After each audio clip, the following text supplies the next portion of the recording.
show for Darden. My name is Rashmi Karan and I'm your host. I'm currently a student at UNC Keenan Flagler Business School, and it is also my pleasure to introduce you to Jen from Aringo.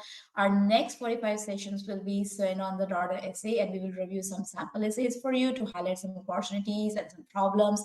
During the presentation phase, post your questions in the Q&A chat. We do have a chat option, but definitely we are not going to look there. So make sure if you have any burning questions, you just put it in the Q&A, and we will be getting engaged here with you, and we'll try to answer as many questions as possible. So now I will turn it over to Jen. Hi, Jen. Happy to be here with you, and super excited for the session.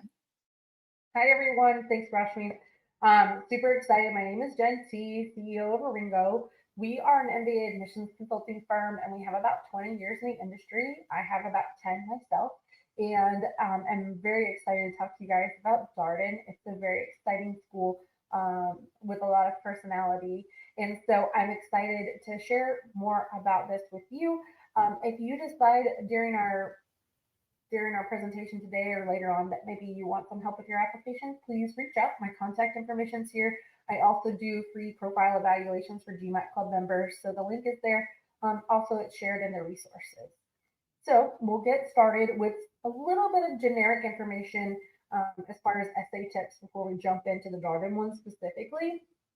So the first thing I want to say is that authenticity is key. So the admissions committee wants you to talk about you specifically, not what you think the admissions committee wants to hear, because that ends up being so much fluff and so much on the surface that they really don't get to know you. And they're really looking for specific people to join the MBA program and curate a class or a cohort. And so you want to be able to stand out with your own unique contributions, goals, etc. And so that's what I would say is make sure you're being authentic in what you're sharing with the committee, not just what you thought you wanted to hear. A good example of this is I spoke to somebody the other day and they wanted to be a product manager um, within a very specific niche field, which is absolutely amazing. There's so many product manager jobs and roles within different industries, etc. There's a lot of opportunities there, but he was like, "Oh, I'm going to pitch consulting because that's a more typical outcome." And I was like, "No." Like schools, like yes, there's some people that absolutely will be able to make it to an NBB, but not everybody will. So it's actually quite competitive when you say you want to be a consultant at an MBB firm instead of saying you want to go to product. There's so many more product manager roles across the globe than there are for this finite number of people that are going to be selected for an MBB from Darden or this specific school.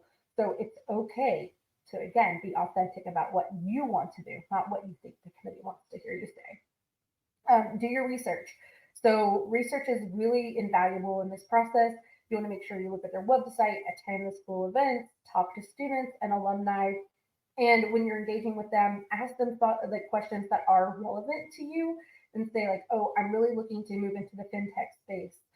Can you tell me about, classes or professors or anything else that really helped you with making this transition? And if they're not in the fintech space, then you can say, do you know anybody who is? And they can connect you. So that's one thing I would kind of say about that. Um, and then next is that, think about what the admissions committee wants to hear from you. They want to know that you're ready for the program. They want to know about your leadership potential and that you can be recruited from their program. So looking at their employment report.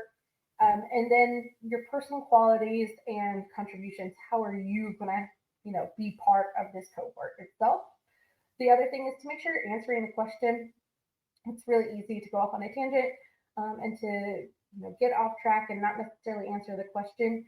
So kind of draw you back to that is the question of, so what? Why did you tell us this story? How is this relevant to Darden or whatever school you're applying to?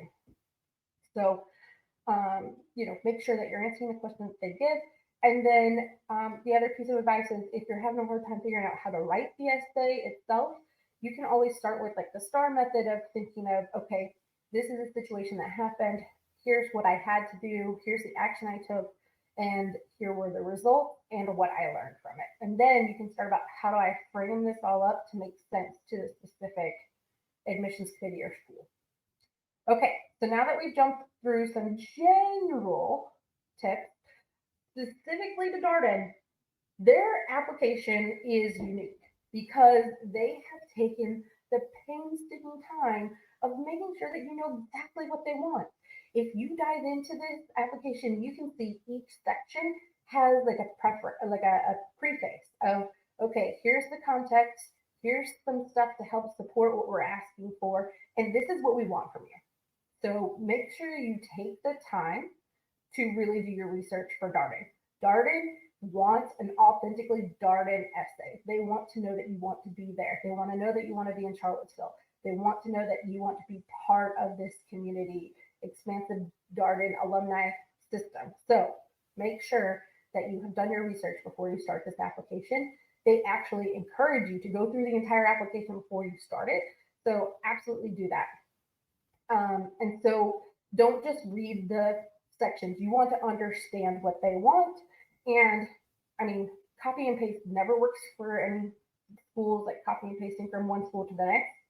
It literally will not work for Darden. And like key things about Darden, like their campus is called the grounds. That's how they call it. And if you have done your research, you would know something like that. And so you don't want to say that you can't wait to get on campus. You want to say, I can't wait until I get on the ground in October or September or whatever it is, right? Like, so, take the time because they're putting it all out there and they really want people who are invested in them to be part of this. All right. So moving to the first essay. What would you want your classmates to know about you that is not on your resume? So, this is a great little moment, and I think that there's a couple of schools like MIT has a video that asks this too, and it's an opportunity for you to highlight something that's unique about you and your background that's going to complement the overall school vibe, etc. That you have that you're bringing that's special. So you can talk about, I've spent the past 3 years working in the finance industry, specifically with a nonprofit focused on X, Y, and Z. And I'm excited to bring that and share that experience with my fellow classmates and maybe get to help some nonprofits in the Charlottesville area. Something like that. It's also a way to showcase something that's not in your resume or in your essays. So you maybe even do this last is, work on the essays and then say, okay, what have I not showcased about myself that I have the opportunity to do in this really short, fun essay? Okay, so I don't necessarily have an example to go over from this just because it is so unique. There's not really like a great example that's going to be ubiquitous. Happy to answer questions about this or kind of about essays in general. So I'll let you kind of moderate, Rashmi. Yeah, thank you so much, Ren. It was such an insightful session. So we have very good questions piling up. So I'll just pull them on the screen. So the first question is the right way to approach this question. What are you excited to explore in Charlottesville? 25 words. Yeah, so will actually jump into that later on, but Mm, the right way is to research it, right? They have a video that prompts you for this right before this essay question. Watch the mm. video, but don't limit yourself to what's in that video. Do some of your own research. And I think like you can even look up like why move to Charlottesville and kind of get some other things. There's like 1,000 botanical. There's all these different botanical gardens and stuff on like near campus. If you like trekking, it's in the Shenandoah Valley. Like there's a lot of things. They're really proud of the wine country kind of thing as well. So it's a college town and it has unlimited resources to tap into. So if you're really into music, there's obviously going to be some, you know, special college town bands and stuff like that. So, again, like you have the opportunity to really tap into that, or like it's close to DC, but you get to have this on campus feeling, but not far from a major city. So that might be like another great draw in as well. Yeah, so one more advice I will give you is like the US is very much famous for the college sports. So if you want to explore that, if you are a sport junkie, if you are a football fan or something, just just research those options. It will definitely help you to write this essay, I am sure. So yeah, that's an advice. Thanks, Jen. And I think we have other questions based on specific topics. So I think we can move ahead from this a Okay, little bit. Yeah. great. Okay, so the next question or essay that Darden poses is, please describe a tangible example that illuminates your experience promoting an inclusive environment and what you would bring to creating a welcoming global community at Darden. Now, this is something that's really important to them. From year over year, they have always had some sort of diversity question.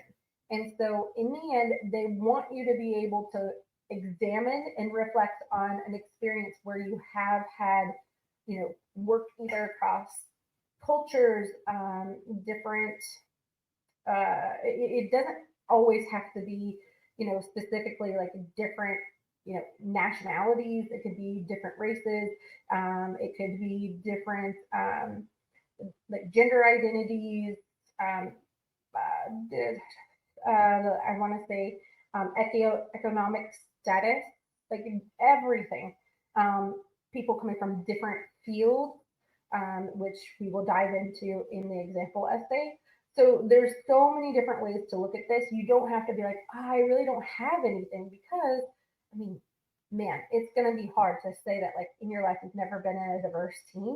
And it could even be like working with the opposite gender, right? Like there could be a moment where, like, having grown up mostly working with women, um, being thrown into an environment that was male dominated, I had to learn quickly how to adapt and how to assert my authority where I struggled with this or whatever it might be. You can tell that story, and it doesn't have to be so big. It can be something that, a little bit different or more common.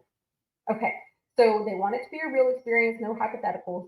And if you're struggling with this, you can look at UVA has like this commitment to diversity page, and it's a really big deal at UVA. And so you can look at that and see the resources and kind of get an idea of what diversity looks like in their eyes.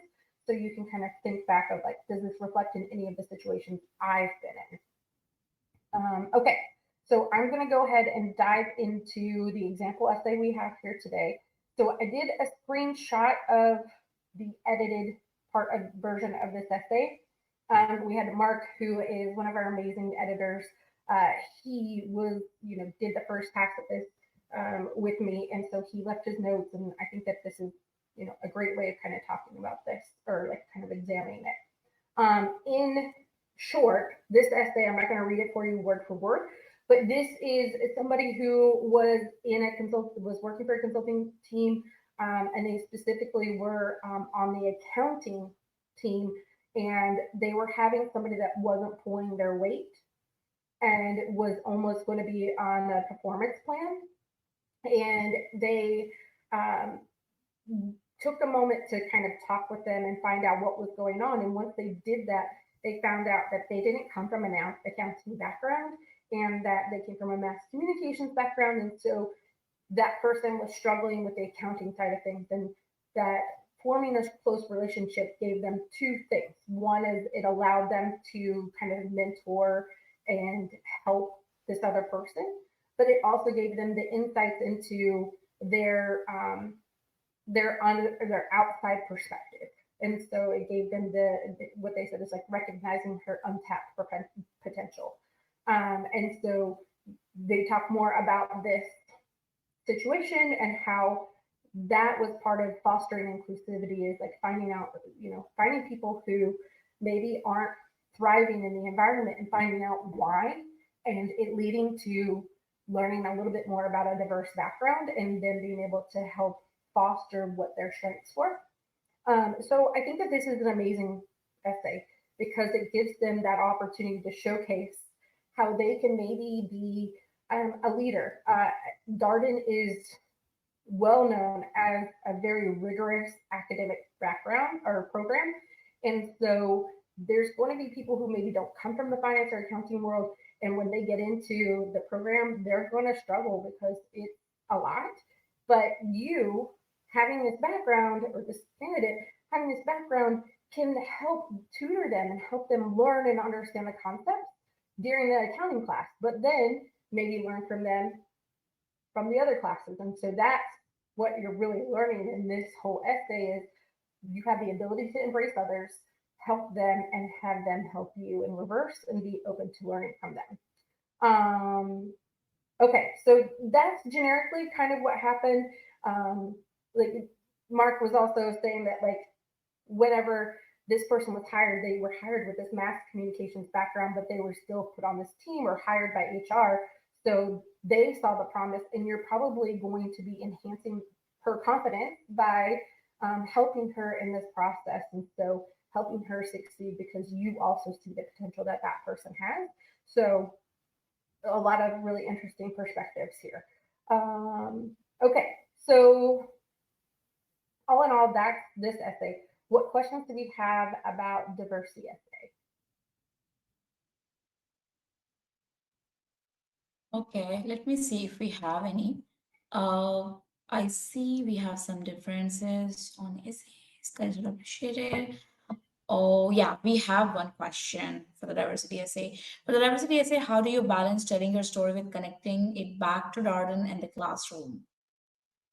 Yeah, so I think it's okay to, after you're done sharing the specific story, you can Mm, talk about how you see this translating to your time at, Darden. At Darden, and again, like drawing from this essay, I look forward to helping my classmates understand complex accounting and financial um, terminology or whatever it might be, right? Like understanding the complexities of math and helping them with that, but being able to also learn from them outside of these classes, right? Like, so you can, it doesn't necessarily have to be woven into the entire essay because some of that I'm getting and I'm inferring throughout the application when you're, or through this essay, is that I'm seeing what you're doing and what you've done, and I, as an admissions committee member, am already inferring how this relates. But at the bottom, you can, at the end, you can kind of talk about how you feel like this will impact your ability to, contribute to the cohort and learn from the cohort as well. yeah, that's a good answer. So I think that's the only one we had. There's an inclusive impact essay. Do you think it's the same or we can just move forward? Nope, I think I missed that one. What was the question? Oh, yeah, I'm just showing it. For the inclusive impact essay, is it okay to share an experience relating to social impact volunteering? Yeah, absolutely. I think that that's, specifically related to this inclusive impact essay Mm, is the social impact side of things as well. So it doesn't have to be professional. It can be personal, outside, like mm, outside leadership, community involvement. It could even go back to like, gosh, I have a client who has lived in 4 different countries, like raised, like born in France, schooled in Russia, went to college in Canada, and now works in New York. So, mm. despite like any of those specific things, like their life has just been super global. So being able to talk about that is easy. So it doesn't necessarily have to come from a professional standpoint either. That's very good answer, actually. Thank you so much, Jen. So we can go ahead. I think that's what the question about the impact and inclusive impact. So I think we are good to go ahead. Yeah. All right. Okay. So the next essay is about your career. So at this time, how would you describe your short-term post MBA goals in terms of industry, function, geography, company, size, and or mission, and how does it align with your long-term vision you have for your career? So here's the amazing part about Darden. Again, they supply tons of information for you to go through, but they offer kind of like 6 different areas of concentration. So when you go to their careers page, it literally gives you the ability to click on consulting, and it shows you what the typical consulting firms are that recruit at Darden and the career path. So what type of consulting you can do.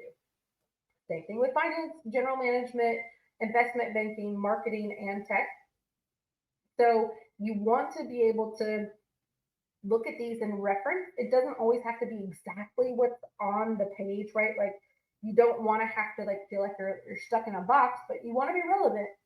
to what they're hiring for or what people are recruiting for at Darden. And so, short term, I want to work within, I want to do product management at a consumer goods and products company like Rubbermaid. And I want to be in a product management role within the Midwest region and, guiding a team of, 15 to 20 people on developing new products, right? And then eventually, I want to be able to start my own venture of designing sustainable plastics or something like that, right? Like, so you can kind of figure out how to connect them. The long term goal doesn't have to be as specific because it's a long term goal. It's something that you're hopeful for, but you're not necessarily saying this is exactly what I want. But I mean, if you do have that exact, like you have a direct thing that you're like, I want to start a company that does this, this, and this, and I need this, experience to be able to get there, fantastic, use it. That's amazing. Some people don't have as much direction on kind of long term. They know that maybe they want to grow on the corporate side or they want to move into the C suite, or eventually start their own thing, but they're not sure what it is. So that's okay too. So you can be somewhat vague on the long term side. The short term, they want to know that it's tangible and something that you can actually do. And so that's the third essay about careers. Any questions here, Rashmi? No, I was just looking at that. So we have questions on the scholarship and some of the essay questions. Do you want to take some essay questions as well? Like some different kind of essay questions? Okay. So there is a question on, I wanted to include the name of a current students I spoke to somewhere in my essays. Which essay, according to you, is the best place to do so?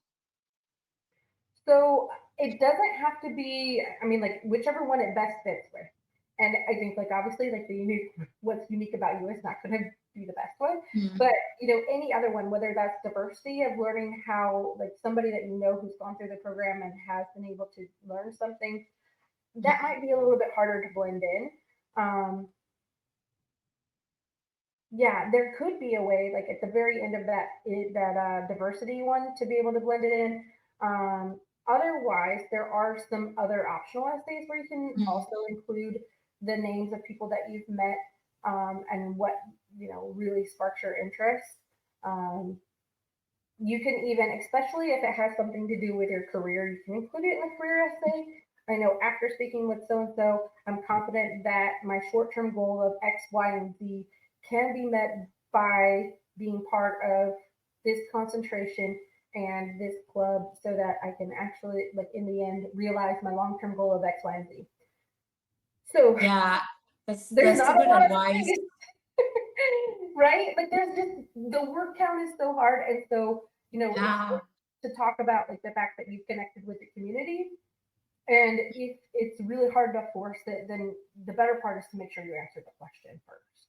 Yeah, and also I would advise like not to list the laundry list. Like usually some people will write all the people they have met in the application that actually ends up eating your word count. So don't do that. Maybe list like few people that really made an impact on you, as Jen suggested. So that would be my advice. So yeah, that's a good question. And we have another interesting question which I wanted to take for so long, which is what is the right way to address this question? What location would serve as an impactful catalyst to your development during your MBA program? Um, so I am not sure which question. Do you remember which question this is Okay. referring to? No, I don't. Is it like I don't know, is it a new question or it's like some kind of maybe like an insight thing that I wanted to get for the Okay. essays? So to your development during your MBA Yeah, program. Anika, if you can provide some more reference on that. Um, yep. I don't know if I know exactly what that is, but I think that Okay. you can talk about what helped you get to where you want to be, right? The Mm-hmm. catalyst of development during your MBA program.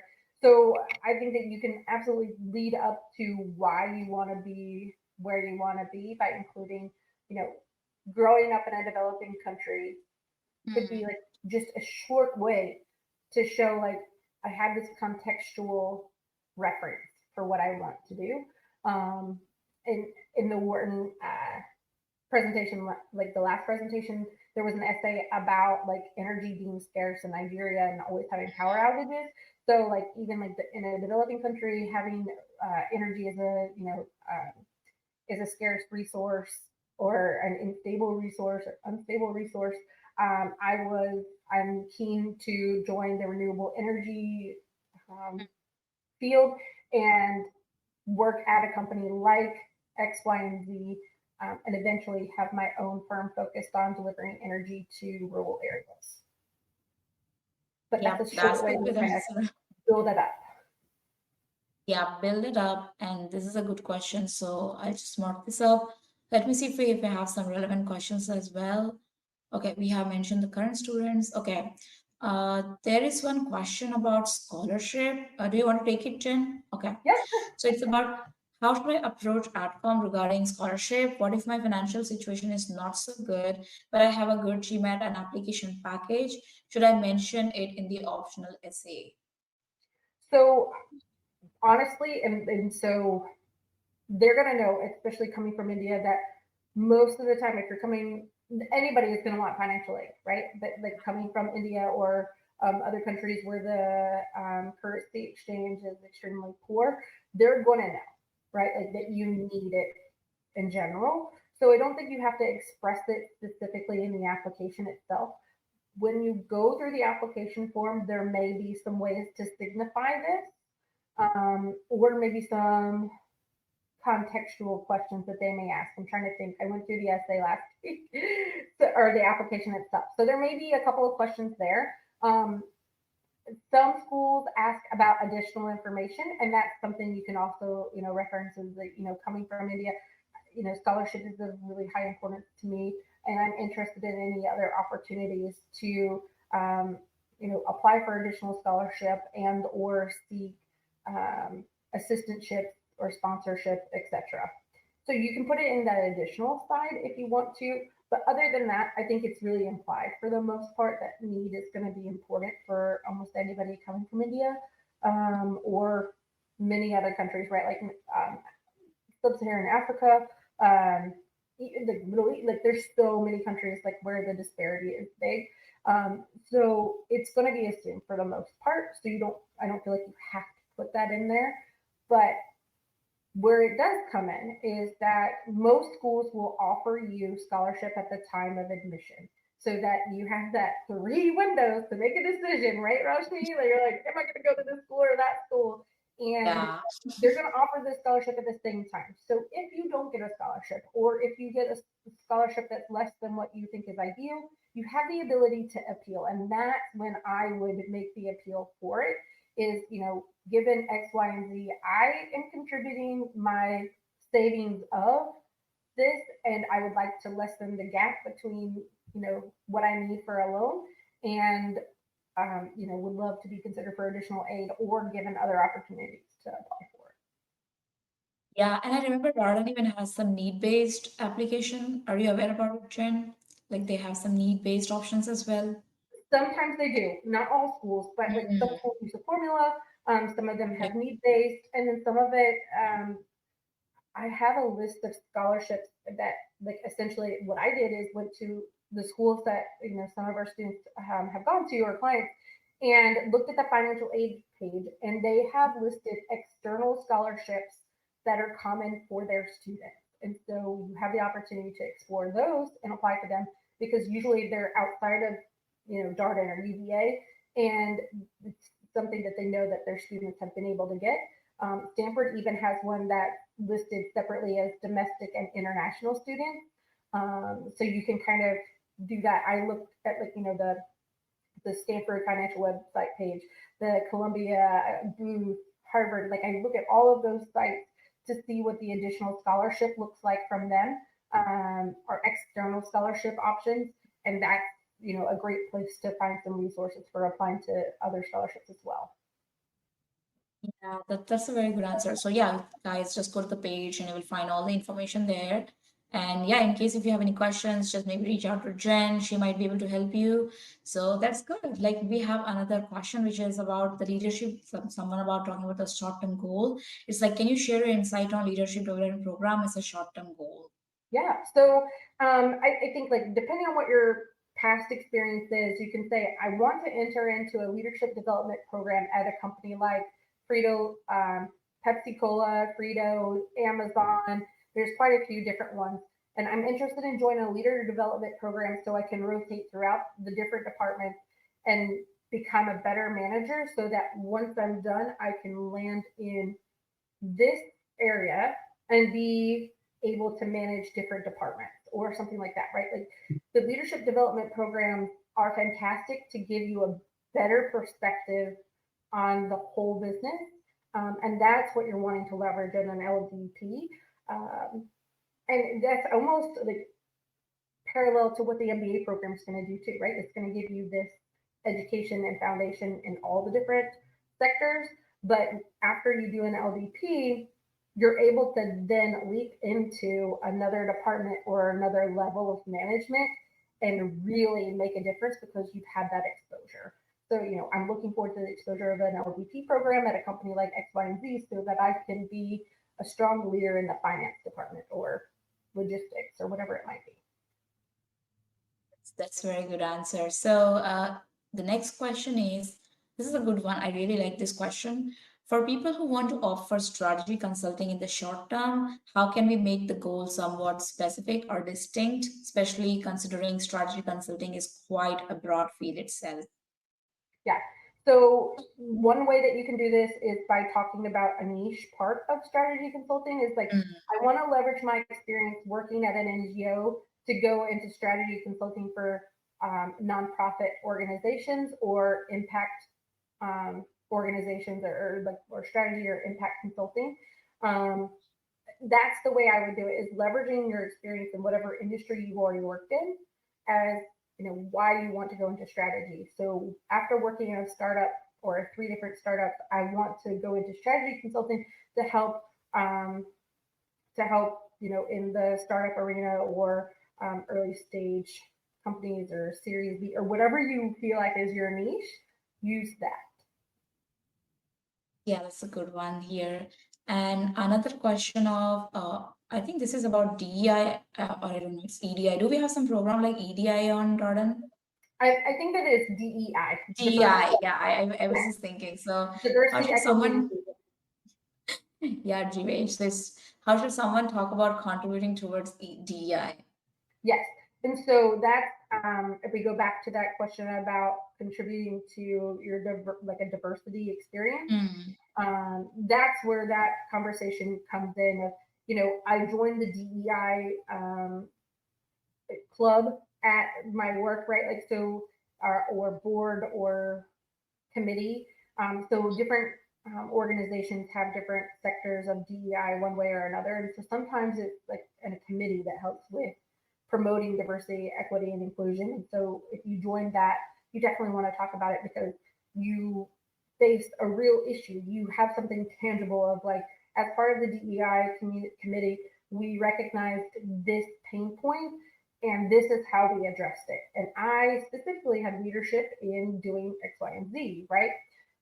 So that's how I would talk about it if you have the experience. If you don't have that experience and it's more vague, then that's again like where you start drawing upon working for an MNC where you're working across different cultures or different nationalities.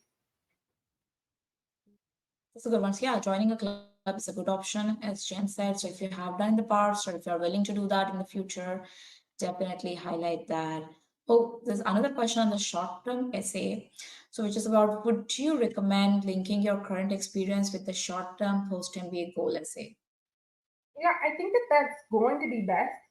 Even Mm. if you want to pivot, you want to show that you have relevant work experience that's still applicable to and has transferable skills. And again, like that's almost like the same thing of, after working in product development, I want to move to the marketing side because that really excited me. And I want to, after working in product development, I want to move to the marketing side because I want to do X, Y, and Z at a company like But yeah, I think you definitely want to relate to it. Um, I, you could be vulnerable here too and say like, after a non-fulfilling career in consulting, I'm looking for something where I can really make an impact on a larger scale or something like that, right? Like if you feel like you're not getting what you need out of what you've already done, it's okay to be vulnerable and say, like, hey, I don't find my job fulfilling. And that's why I need the MBA, because I need to get to this other place. And to make that pivot or that move, I need Darden. That's a good option. Yeah, definitely link that, because if there is no linking, that will be the red flag. So you need to link it actually with your experience. So this was again a good question. We have something like, okay, this is a nice one. Is it okay to include activities that we have started recently, say within the last 2 months, or could that come across to AdCom as the activity was only started for the application? Yeah. So I would say if it ties into what you're excited about or what you've done previously, that's where it's okay, right? Like, if it's something that connects and ties the dots to, like, I've always been excited about financial literacy. So I started working with the tax. I can't remember what it's called, but there's like an organization in the U.S. like where people help people fill out their tax forms. Or you've been doing some, seminars in your community or whatever that is. If you just started doing that 2 months ago, it still makes sense. Like if that's something you're excited about. But if it's something that's like out of the blue, what's the connection? I think like if you're feeling like you're lacking something, some activity, and you're wanting to add it but not look so, you know, I just did this for my MBA application. Do something at work. I think that that's the easiest connection, is that a spot opened up on the diversity, equity, and inclusion committee, and I was able to join after a recommendation from my boss or something like that, right? Like something that ties in with work is a lot easier to make it seem like this is this is normal, this is part of the progression, this is part of who I am, versus like something coming out of the blue and you're like, oh great, you're coaching swim lessons, like what does that have to do with anything? Yeah. That's very true. So it's like, you have to be very intentional with whatever you are starting. Make sure it ties up maybe to the goal that you are pursuing for future, as Jen said, or something else that you have been passionate about. So it's okay to try new things, but yeah, it should make sense. So this is a good one. And we have one more question, which is about the scholarship again. So how to approach the Darden scholarship as a Baton scholars? So I would say the number one thing is that everybody gets to do the Batten experience, but the Batten Scholars Program is completely separate. So I would the do your due diligence, do your research, talk to people who are Batten scholars. They have examples of them on the website, and so I would connect with those students, and that's where you can always, I call it like folded in. Like I don't know if anybody's watched Schitt's Creek, but like they're always like folded in. But if you can blend it into your essay and be able to show like I've done my research, I know that this is a good fit. It's another opportunity for the committee. If you name drop or share somebody's name, they're automatically going to draw a parallel between you and that person. It's just human nature in their brain. And so if they think of somebody who's a Batten scholar and they talk to you and you've built a relationship enough that you would put their name in the application, then they start drawing an association. And it's just a natural human instinct to do. And so this, again, is a great opportunity to talk about somebody you've spoken with that really has the right same kind of vibe that you do. Yeah, that's a good one. Again, for the scholarship, we have a very interesting question, which was like, I know everyone having this burning desire to ask. So, how do admission consultants like yourself manage to work with hundreds of clients without repeating content and therefore being flagged for plagiarism? Yeah, good question. So I would say that Aringo, we don't work on a formula, right? Like it's not necessarily like you need to do this plus this plus this. Hmm. We have like there's always the same theory of like, we want to relate to your personal experience and we're guiding you to write your application. So it's never us writing it. So we don't have that problem there. Um, as far as like we've rewritten the same thing over and over again, and now the committees are, going to be suspicious or anything like that. Um, but it's literally all about you and being able to figure out how you connect the dots with your profile and how it meshes with each one of these schools. And I would say that like we start with a strategy process. We have you fill out a background document to get to know you better. And with that, being able to pick out different parts of your story that resonate with admissions committees. And so it's all your content. We're just helping you figure out how to best showcase it for the admissions committee. And yeah, we fine tune essays and help you with the editing, grammar, that kind of thing. But again, it's you and your story. So you're as unique as you can be. There's only one you, and only you. There's no you youer than you. That's what Dr. Seuss said. Yeah, it's like everyone's journey is different, as Jen said, and we have all personalized experiences. So I think Jen can only bring that up for yourself. So yeah, just try to contact her and see where your profile can go. Jen, do you have anything else to add in the presentation? We have like 4 minutes. Yeah. So I just some other general information. Hmm. Um, Schools will often ask for additional information or optional essays. These are opportunities for you to shed light on something that maybe they haven't seen in your profile or they may have questions about. And so this is your opportunity. They don't need to actually be essays. They can be statements. And if you're struggling with this and you have like 3 things you want to share, you can easily start the optional essay by saying, I have 3 things I want to share about my application with the committee. Boom, boom, boom. You'll notice a work gap from this time to this time due to layoffs. I had X, Y, and Z. I had time. I had it took time to find the next job that really was a good fit or something like that. And then you don't, it doesn't have to all flow together because there's no way that it will. And the committee is not expecting it. They don't want another essay. They literally just want you to share anything that's going to give them context for questionable, not questionable, but like moments where they might have to make some assumptions. You want to fill in those blanks for them. And then your reapplication essay. So if you are reapplying, especially the Darden, they're okay with that, but they want you to talk about Darden. That is absolutely the number one thing, is that maybe you had a fantastic profile last year, but you did not express enough about why Darden was the right fit. And that happens a lot, especially with waitlist candidates. It's all about how is Darden going to help you with that next step. And if you haven't done that, infused it enough in the application, you'll get waitlisted. If you're a strong candidate, but they're missing that connection, I help a lot of people with their waitlist. But reapplication, your essay needs to be different. You need to, refresh your resume, give some updates about what's happened there professionally, write new essays. They can be in the same kind of genre, same goals, etc. But you want to make sure that they're new. They didn't work last year. Why would they work this year? And then the reapplication essay itself is can be short and sweet and say, between last year and this year, these are the things that have changed. And it can even be like if your score is the same, your job is the same, it can be your perception, your goals, etc. Like those things can be things that have changed. And you can express that in this essay and help the committee understand why you still want to be here at Darden. So that was technically my last slide, and then for Q&A, and then my contact information again. Oops, I was speaking on mute. So yeah, thank you so much, Shane. And I have another question, which is the last one we'll take because we are like 2 minutes away. So the question is, given the most applicants pursue an MBA for reasons like career pivot, promotion, or acquiring knowledge, how can we make the why MBA answer stand out when everyone seems to have the similar goals?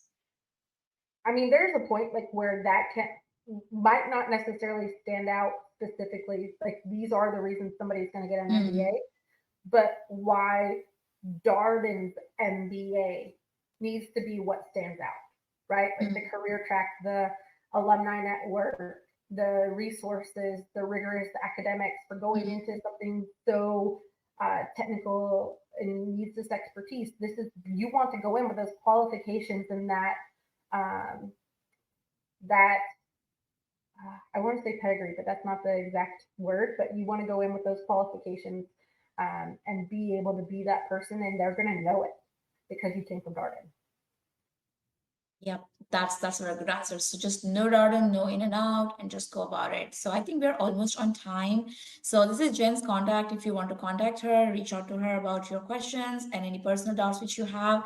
So thank you so much, Jen, for having us here. It was such a pleasure talking to you, and it was very smooth and nice session. And thanks everyone who joined today and asked very interesting questions.